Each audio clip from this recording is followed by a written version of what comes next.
estamos de volta com a nossa aula de evangelismo e missões. Nós vamos agora a uma segunda parte da nossa aula. Nós falamos na primeira parte, terminamos falando sobre a importância do arrependimento, e como devemos levar as pessoas a compreender a gravidade do pecado, para que assim elas possam realmente ver a necessidade desse arrependimento e reconhecerem o quanto elas necessitam da graça de Deus. Vamos aqui começar com um versículo.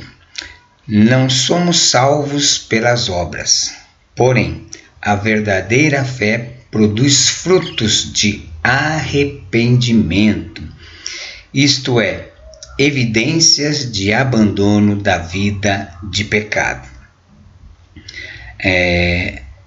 Nós temos três textos aí, vamos a eles.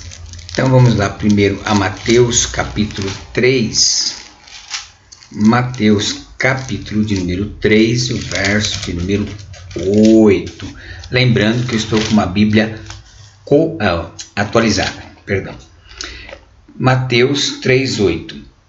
Produzi, pois, frutos dignos de arrependimento. Lucas 3:8, também o Senhor Jesus vai novamente frisar essa importância. 3:8. Produzi, pois, frutos dignos de arrependimento, e não comeceis a dizer em vós mesmos, temos Abraão por pai, porque eu vos digo que até destas pedras pode Deus suscitar filhos a Abraão. Jesus falando da importância, até porque aqui está falando com judeus, mas não é só judeus, é para todos aqueles que aceitam a Jesus, precisam produzir os frutos de arrependimento, que é um fruto do abandono da vida de pecado. E primeira epístola de João, capítulo 3, 1 João 3 e o verso de número 9. Qualquer que é nascido de Deus não comete pecado, porque a sua semente permanece nele e não pode pecar, porque é nascido de Deus. É lógico, que aí há um conceito, não é que quando você se torna um cristão, você não vai ter pecado nenhum, você vai se tornar impecável, não é isso. Mas a diferença entre o salvo, entre aquele que se arrepende dos seus pecados e aceita Jesus como único e suficiente salvador da sua vida, a diferença é que esta pessoa ela não vive na prática deliberada do pecado. O pecado na vida do cristão é um acontecimento que acontece muitas vezes por falta de vigilância e etc, mas não que ele vive pecando. Porque se uma pessoa se diz crente e vive pecando conscientemente, ela não é nascida de novo, Então, a decisão de aceitar Jesus como Salvador é também uma decisão para seguir, tornando-se seu discípulo. Para se tornar discípulo de Jesus, é necessário deixar de lado seu próprio caminho para seguir o caminho dele, que é muito melhor. Vamos a Lucas capítulo 14, o verso de número 25. Lucas 14. Essas referências é muito importante você, evangelizador, guardar, para você apresentar, porque que nesse trabalho de evangelismo nós não queremos dar muita ênfase a folhetos, porque nós temos que dar ênfase na Bíblia. A pessoa precisa ler nas Sagradas Escrituras, é essa palavra que o Espírito Santo aplica no coração, de forma mais evidente e mais forte. Bom, vamos lá. Ora, ia com ele uma grande multidão, então voltando-se disse, se alguém vier a mim e não aborrecer a seu pai, sua mãe, sua mulher, seus filhos, seus irmãos e irmãs, e ainda também a sua própria vida, não pode ser meu discípulo. Bom, vamos entender aqui, né? E o 27, qualquer que não levar a sua cruz e não vier após mim, não pode ser meu discípulo. Bom, vamos entender. Não é que o Senhor Jesus Cristo aqui, ele está incentivando, né, a pessoa a brigar com o pai, rejeitar pai e mãe. Não, Jesus não está aqui instituindo uma guerra familiar, não é isso. Porque muitas vezes alguém pensa assim, aceitou Jesus, a família toda ficou contra ele e tal. Não é isso. Esse texto não está dizendo sobre essa questão. Aqui o que Jesus está dizendo não é incentivando a briga entre a família, né? Mesmo que você seja crente e seus parentes não é isso. O que Jesus Cristo está dizendo é que aqueles que o servem, aqueles que o amam, têm que amar mais a ele, ou seja, tem que dar uma prioridade a ele, acima de todas as outras. O amar a mais do que o pai, mãe, irmão, irmã e tal.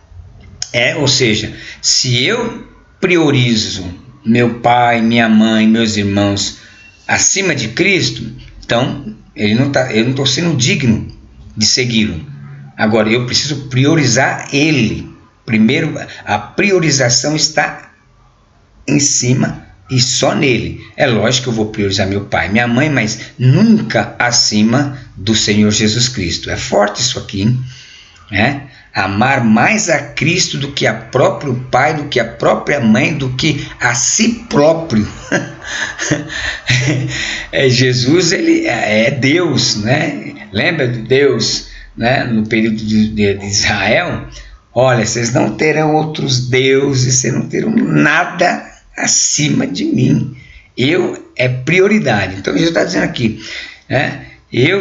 A prioridade que eu tenho que dar é a Cristo, né? Vou continuar amando meu pai, continuar amando minha mãe, meus irmãos, mas a prioridade está em Cristo. Se meu pai, minha mãe, meus irmãos ou até minha esposa me impedirem de servir a Deus, então tchau, né? Mas a prioridade aqui tem que ser de Jesus. E quando ele fala de carregar a cruz, sofrimento, ou seja, você está disposto a sofrer por Cristo? Porque hoje, no século XXI, ninguém quer saber de sofrer, todo mundo quer saber só de bênção, de alegria e tal. Não, isso tem também. Mas servir a Cristo é carregar cruz, e cruz é símbolo de sofrimento. Está disposto a sofrer por Cristo? Está disposto a bater nas portas lá e alguém, vai embora, crente, não quer saber disso não. Porque isso vai acontecer, né? Então, é isso que o Senhor está dizendo. Então, a prioridade está em Cristo. Bom, para se tornar um verdadeiro discípulo, né? E aqui nós estamos tratando da questão que envolve o discipulado, né? Porque aqui você já não está falando da questão mais evangelística, mas aqui você já está partindo para uma questão de discipulado. Porque, irmãos, é importante. Se ganha almas, nós temos que discipular, porque a pessoa aceitar Jesus ali é o primeiro passo. Só que dele aceitar a Jesus até chegar às águas do batismo e até se firmar na igreja, tem um processo longo. Tem gente que aceita de verdade, mas vive uma pressão tão grande na sua casa, no seu trabalho e tal, que acaba desistindo. É como Jesus vai falar na parábola, né? Na parábola do semeador. Nós vamos ver isso mais para frente, né? Então precisa ver esse terreno. Então o discipulado ele vai ser fundamental, né? E essa questão que nós estamos tratando aqui, ela já está fazendo uma introdução à questão do discipulado. Então é importante a gente ver isso. Não é só a pessoa aceitar, mas se a gente conduzir ela ao arrependimento, à conversão e depois, né, insistir, ou seja, partir para o discipulado. Então vamos lá, para se tornar um verdadeiro discípulo é necessário renúncia. Jesus disse que para ser seu discípulo é necessário renunciar a tudo e a todos. Nós vimos o verso agora, lido agora. Temos que abrir mão de todas as outras prioridades: família, amores, carreiras, bens materiais, liberdade pessoal e até a própria vida. É justamente o que o versículo acabou de nos dizer, né? Se eu tenho um trabalho, né, que me afasta de Deus, que faz eu pecar contra Deus, eu tenho que tomar uma decisão. Não quero mais esse trabalho. Mas vai ficar desempregado? Vou. Porque eu creio que eu estou fazendo isso porque o meu Senhor está em primeiro lugar. E eu creio que este meu Senhor, que pede o primeiro lugar, Ele também vai me abrir uma porta e eu vou, né? Mas aqui não posso ficar. É que nem eu ouvi uma história, eu não sei se foi verídica ou se ela é apenas uma ilustração, de uma moça que foi trabalhar numa empresa de secretária. E o patrão chegou um dia e falou assim: olha, se alguém ligar para mim, fala que eu não estou. E ela disse assim: não vou fazer isso, desculpe. Aí o patrão falou: você sabe que eu posso te mandar embora? Eu estou te mandando fazer uma coisa que você não está fazendo. Ela falou: olha, se o senhor tiver outra função para me fazer, eu até faço, trabalho direitinho. Mas eu menti aqui, eu não posso, porque o mesmo princípio, sou cristão, é assim, assim. Aí o que você acha que aconteceu com ela? Foi mandada embora? Não.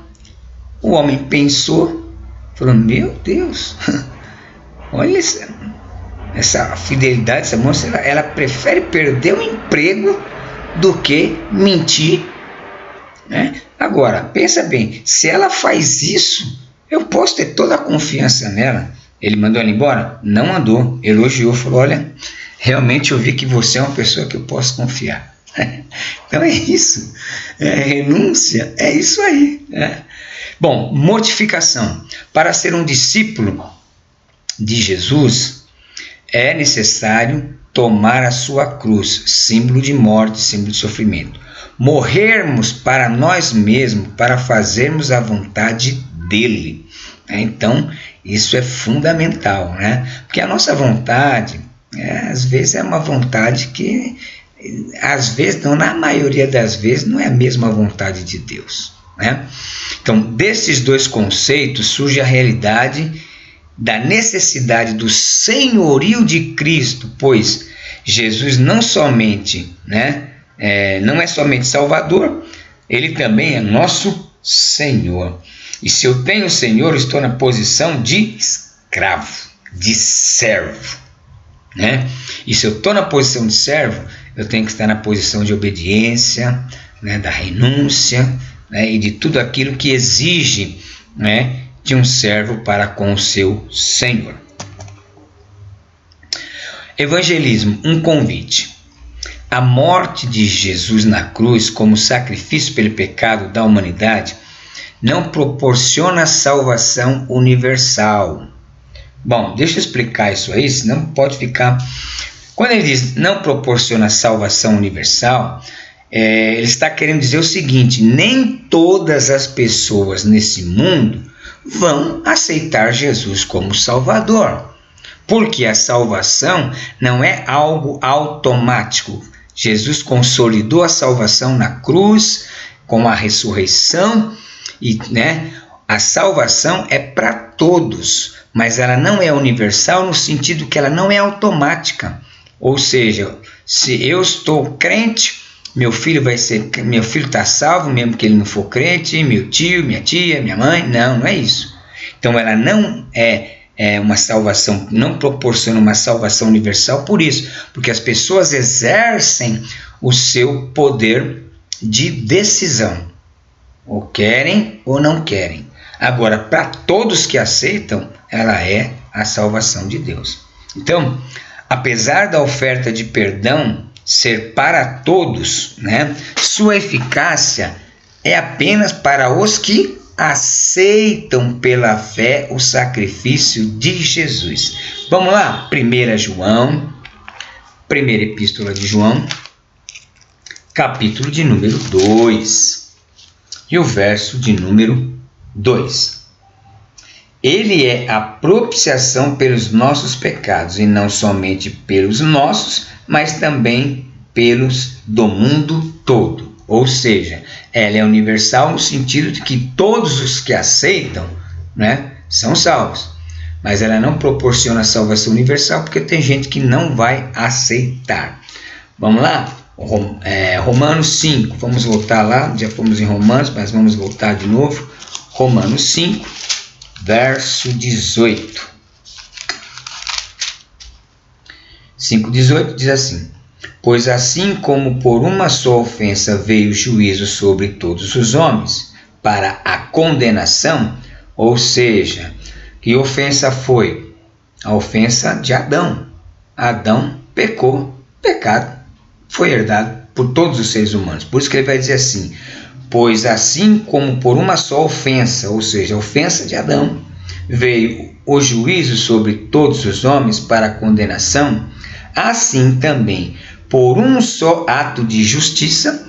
Que ato de justiça é esse? A salvação que foi consolidada pelo Senhor Jesus Cristo na cruz do Calvário, quando ele morreu pelos nossos pecados. O justo morrendo pelos injustos. É justiça por quê? Porque ele não tinha nenhum pecado.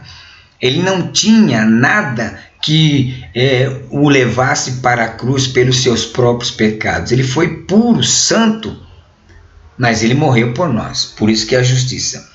Veio a graça sobre todos os homens para a justificação de vida. E Tito, vamos lá, Tito, depois de Timóteo 2,11, vai dizer: porque a graça de Deus se há manifestado trazendo salvação a todos os homens. Então, Deus ama a todos, nós já lemos João 3,16, e deseja que todos sejam salvos. Porém, não obriga ninguém e não reserva salvação para alguns escolhidos. A eleição de Deus, a salvação, vida eterna, é condicionada pela fé. Uma coisa importante é esse verso que nós vamos ler agora, de 1 Timóteo, capítulo de número 2. Capítulo 2, o verso 3 e 4. Por quê? Algumas pessoas vão falar assim para você: mas se Deus é bom, é justo, por que ele deixa todas essas coisas acontecer? É morte, acidente, terremoto, tal. Porque vão falar isso, alguém vai falar. Aí você abre aqui e fala: meu amigo, minha amiga, é o seguinte, o desejo de Deus é que todos sejam salvos, é que todos chegam ao conhecimento da verdade. Olha o que a Bíblia diz aqui, em 1 Timóteo capítulo 2, verso 3. Pois isto é bom e agradável diante de Deus nosso Senhor, que quer que todos os homens se salvem e venham ao conhecimento da verdade. Se o homem não é salvo, se o homem está sofrendo, não é porque Deus, a culpa não é de Deus, é porque o pecado leva o homem a isso. O homem não quer viver para Deus, não quer obedecer a Deus, então se entrega à dissolução, ao pecado, à maldade, à corrupção. Mas o desejo de Deus é que todos se salvem. Só que tem uma coisa: todo ser humano tem um poder de escolha, ou quer ou não quer. Então é por isso que acontece isso. Você vai ver que você vai abrir os olhos dessa pessoa e ela vai começar a entender melhor. Ou se não, vamos aqui, 2 Pedro, segunda epístola de Pedro, capítulo de número 3. 2 Pedro 3, deixa eu achar aqui na minha Bíblia, 2 Pedro 3, 2 Pedro 3, e o verso de número 9.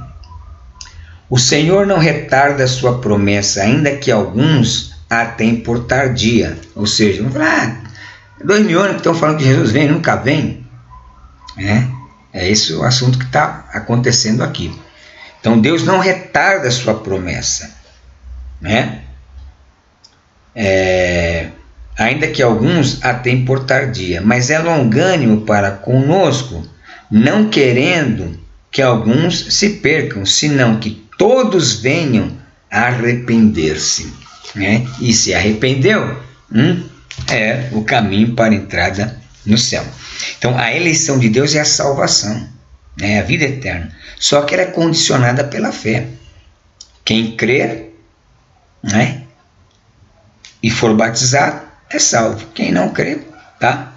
Bom, o evangelismo é um convite a conhecer a Cristo e aceitá-lo pela fé e entregar sua vida para ser seu seguidor. Então, olha que é um convite, né? Então, esse convite não é um convite, você quer mudar de vida apenas? Não. Você quer mudar, quer que seus problemas sejam resolvidos? Aceita Jesus. Não é assim, não é esse convite. Mas é um convite para que a pessoa experimente viver com Cristo e por Cristo. Esse que é exatamente aquilo que é necessário, aquilo que é preciso, né, a pessoa receber. Então, quando você estiver evangelizando, é esse o convite que você tem que fazer para a pessoa, que ela conheça a Jesus Cristo, né, para viver com Ele, aceitando, entregando a sua vida e vivendo, né, uma nova vida com Cristo. Bom, o convite é para todos, não se restringindo a ninguém e a nenhum grupo. Então veja bem aqui, agora nós temos um outro texto importantíssimo, né, para o convite. E esse aqui, irmãos, eu tenho certeza que o Espírito Santo vai usar a sua vida para falar com pessoas, porque nas casas, meus irmãos, tem muita gente sofrendo com depressão, doente. A gente olha as casas assim, tá tudo, mas quando você vai dentro tem muita situação de necessidade. E esse aqui é um texto que, ao apresentar uma pessoa, irmãos, o Espírito Santo toca. Olha só, vinde a mim todos. Veja, vinde a mim todos. Então, meu amigo, minha amiga, não importa o que você foi, não importa o que aconteceu, não importa isso, não importa o que ele convida você do jeito que você está, né? Vinde a mim todos os que estáis cansados e oprimidos, e eu vos aliviarei. Tomai sobre vós o meu jugo e aprendei de mim, que sou manso e humilde de coração, e encontrareis descanso para as vossas almas, porque o meu jugo é suave e o meu fardo é leve. Oh, coisa linda! Então, o evangelismo é um convite, não é uma imposição, não é um oferecimento de uma vida melhor. Não é esse o foco. A vida melhor vai acontecer, sim, lógico, porque todos que se encontram com Cristo têm a vida transformada. Mas é um convite para viver com Cristo, andar com Cristo, servir a Cristo, tá? Guarda isso aí. Bom, vamos para o nosso próximo slide. Deixa eu...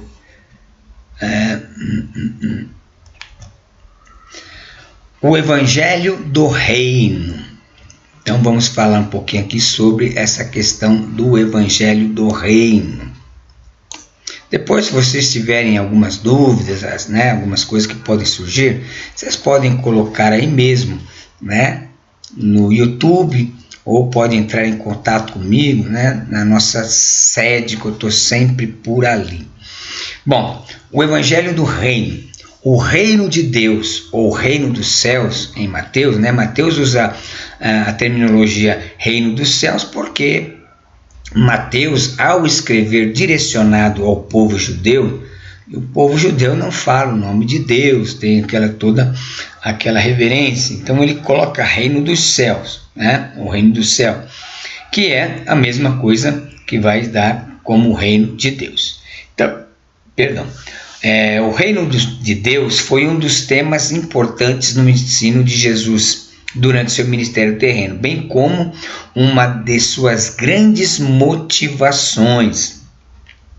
A pregação de Jesus sobre o reino de Deus enfatizava a proximidade do reino, até o fato de que ele já havia chegado.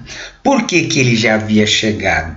Porque Jesus estava no meio do povo, estava curando, estava libertando, estava trazendo as boas novas. Olha, gente, existe, uma chance, existe uma forma de vocês voltarem a ter comunhão com Deus, a andarem com Deus, a gozar da presença de Deus, a serem direcionados por Deus. É o que nós chamamos de reino de Deus, por exemplo, na terra. Como que o reino de Deus acontece na terra? Através da igreja. E a igreja é quem? É eu e você. Então, eu como um cristão, quem reina na minha vida não tem que ser eu, nem o governo, nem a minha família, mas Deus. Deus, ele reina. Por que ele reina? Porque quando eu faço a vontade de Deus, quando eu amo a Deus acima de todas as coisas, amo ao meu próximo como a mim mesmo, quando eu obedeço a sua palavra, eu estou mostrando ao mundo que Deus reina. Deus está reinando agora. É lógico, tem um reino futuro, que é o reino, que nós viveremos, ou seja, na eternidade. Mas aqui o reino de Deus está na igreja. A igreja sou eu e você. Por isso, quando nós nos reunimos, a manifestação do poder de Deus é grande, aquela coisa, aquela alegria. Por quê? Porque Deus reina, ou pelo menos em tese tem que reinar na vida da igreja. E a igreja somos nós. Entretanto, Jesus falava também do reino como algo futuro, no final dos tempos. Em Mateus 24:14, no contexto em que responde a pergunta sobre escatologia, ele diz: e será pregado este evangelho do reino por todo o mundo, para testemunho de todas as nações, então virá o fim. Então, esse reino futuro, é o reino onde nós estaremos com o Senhor nos céus, vivendo as mansões celestiais. Esse é o reino de Deus futuro, mas o reino de Deus presente hoje está aqui. Eu creio em Cristo. Eu creio que se eu for orar por uma pessoa e Deus quiser me usar naquele momento para que aquela pessoa seja curada, ou para expulsar um demônio, ou para qualquer outra situação, transformação de uma vida, é o quê? É o poder do reino de Deus no agora. E o reino de Deus no futuro é o reino que nós estamos aí prestes a conhecer quando houver o arrebatamento da igreja. A perspectiva do reino para os judeus daquele período era um reino político, ou seja, quando Jesus veio, ele não foi muito aceito, porque havia duas tradições sobre o Messias em Israel. No interior, nos lugares mais longes, a tradição que era mais forte era justamente a tradição do Cristo, um homem de dores, Só que não era uma tradição tão forte naquele período. Só que no centro religioso, que era Jerusalém, a tradição que os anciões, que os sacerdotes enfatizavam, era a tradição do Messias, que viria num cavalo branco e daria terra novamente para Israel. Por quê? Desde o cativeiro babilônico, os israelitas pagavam tributos para outras nações. Viveu 70 anos lá na Babilônia, depois com Ciro começaram a retornar, o persa, mas pagavam tributo para os medos e persas. Depois, quando os gregos dominaram o mundo, também tinha que pagar tributo para eles, e agora eles estavam pagando tributo para os romanos. E isso, eles já estavam assim, poxa, a terra é nossa, Deus nos deu tudo, e a gente vive debaixo da tutela de governos estrangeiros que dominam a nossa terra. Então, eles queriam o Messias que já chegasse, já derrubasse a Roma, devolvesse o reino para eles, mas não foi assim que Jesus veio. Jesus trouxe um reino espiritual de arrependimento do pecado, algo completamente diferente daquilo que eles estavam esperando. sabendo que existia também a tradição do Cristo, do Messias sofredor.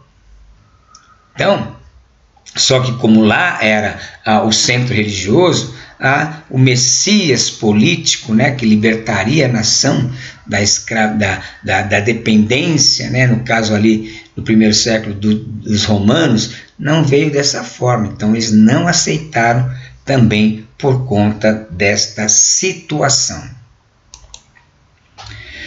Paulo apresenta o reino de Deus em duas dimensões, uma presente e outra futura. A presente, né? Na dimensão presente, o apóstolo enfatiza a manifestação do reino através da obra de Cristo e da atuação do Espírito Santo na vida dos crentes. Ele afirma que o reino de Deus não é comida nem bebida, mas justiça, paz e alegria no Espírito.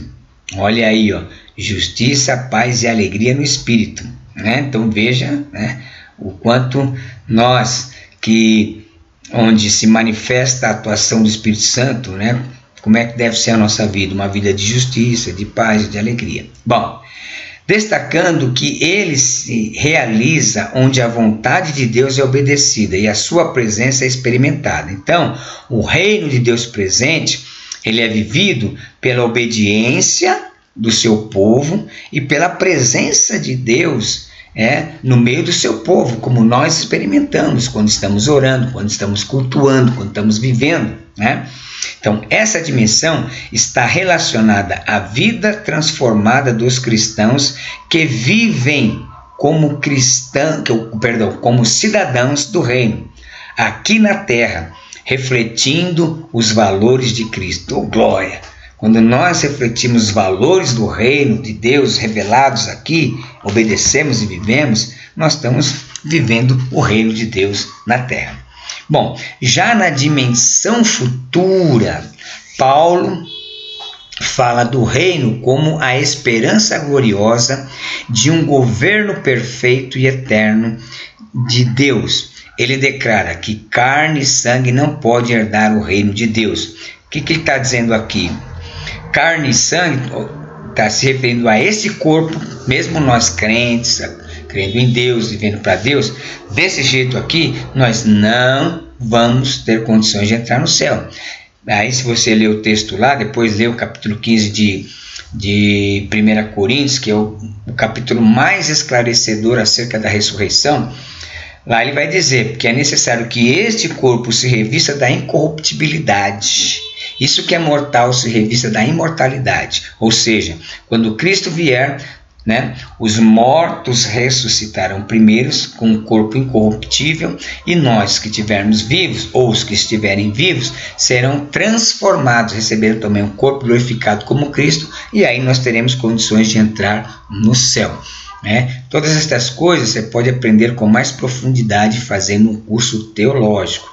Nós temos o curso médio e temos o curso avançado na nossa igreja. Só você procurar lá.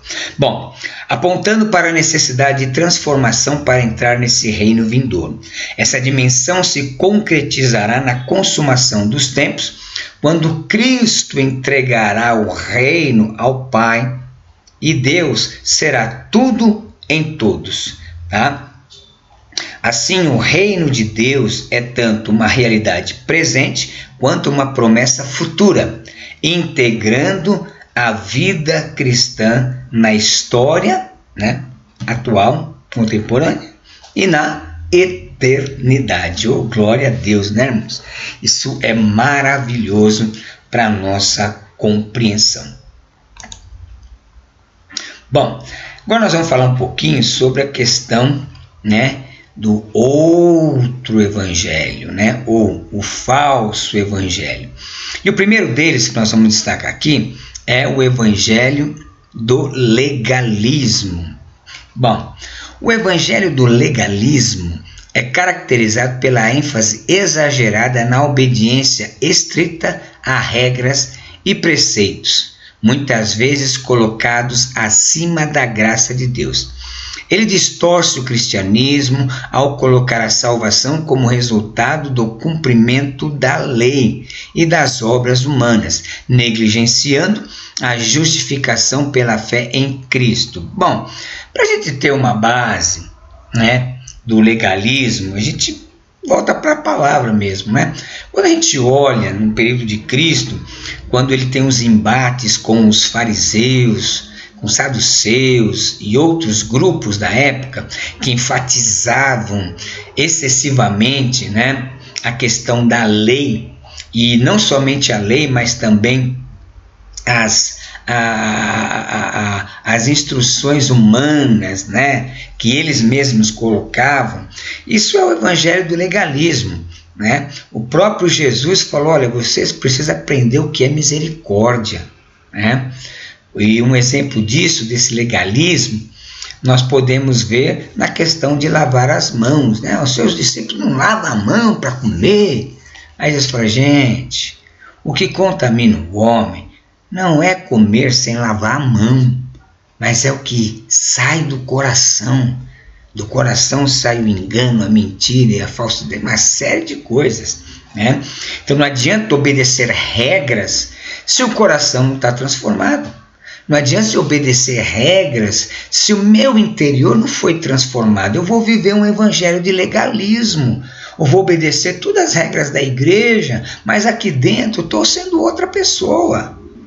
Então esse é o problema do evangelho legalista, né? Ele traz muitas regras, mas pouca transformação, pouca santidade. E aí eu obedeço um monte de regras, mas vivo de qualquer jeito, então de que vai valer, né?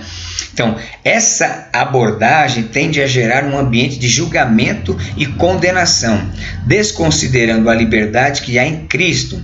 E a liberdade aqui, que Paulo vai falar lá em 5:1, não é a liberdade para pecar, mas é a liberdade para viver, irmão. Nós estamos nesse mundo, nós temos liberdade para viver, não viver por pecado, mas viver uma vida tranquila, né? Tem as coisas boas que Deus criou, a natureza, né? Um passeio, uma coisa assim, tem liberdade para viver essas coisas, né? Nós até assembleianos, nós tivemos um tempo de um evangelho muito legalista, quando, né, não se podia a mulher não podia colocar um brinquinho, não podia usar uma calça, o homem não podia, o jovem não podia nem praticar um esporte.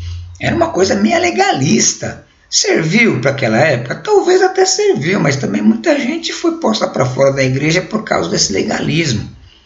Então não é isso o evangelho. O evangelho é transformação. O evangelho é, como eu sempre falo, né, como disse para os irmãos, já fui internado em clínica de recuperação, e depois que Deus me libertou, eu sempre dizia para as pessoas que estão sofrendo com isso: ó, você quer saber se você está liberto mesmo? É o seguinte, eu fui viciado em cocaína, em maconha e álcool. Então, a liberdade é essa. Eu estou liberto. Você pode colocar 1 quilo de cocaína para mim, que aquilo não vai me atrair e eu não vou me seduzir por isso.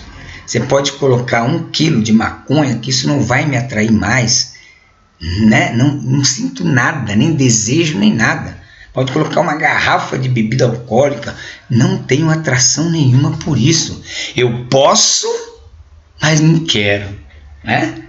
O legalismo é mais ou menos assim: eu não posso estar na frente, se eu estiver na frente já era. Não, a liberdade em Cristo é isso, está aqui na minha frente, eu posso, mas eu não quero. Por quê? Porque Deus me libertou. Então o evangelho do legalismo é justamente mais ou menos parecido. Então, esse evangelho leva à exaustão espiritual, uma vez que o foco está na capacidade humana de alcançar a perfeição. Né, irmão? A gente não vai alcançar a perfeição desse corpo, não adianta, né? Vão te chamar de santarrão, mas não tem jeito, né? Em vez de confiar na graça redentora de Deus. Então, o evangelho, né, do legalismo, ele é perigoso, ele existe, né? E nós precisamos tomar cuidado com ele. Bom, O Evangelho da Prosperidade. Nós vamos deixar esse Evangelho para a gente falar um pouquinho na próxima parte da nossa aula. Como essa aula ela tem bastante conteúdo, nós estamos dividindo essa aula em partes, para você não ficar também muito tempo, né? Estamos obedecendo o tempo de uma aula normal, que é de 45 a 50 minutos. Então, nós vamos encerrar a nossa segunda parte da nossa aula e depois vou gravar ainda a terceira parte para você poder assistir aos pouquinhos e assistir toda a aula, que eu tenho certeza que o Espírito Santo está te esclarecendo bastante coisa. Deus abençoe, fique na paz e até a próxima parte da nossa aula, que nós entraremos com a questão do Evangelho da Prosperidade, que é chamado de outro Evangelho.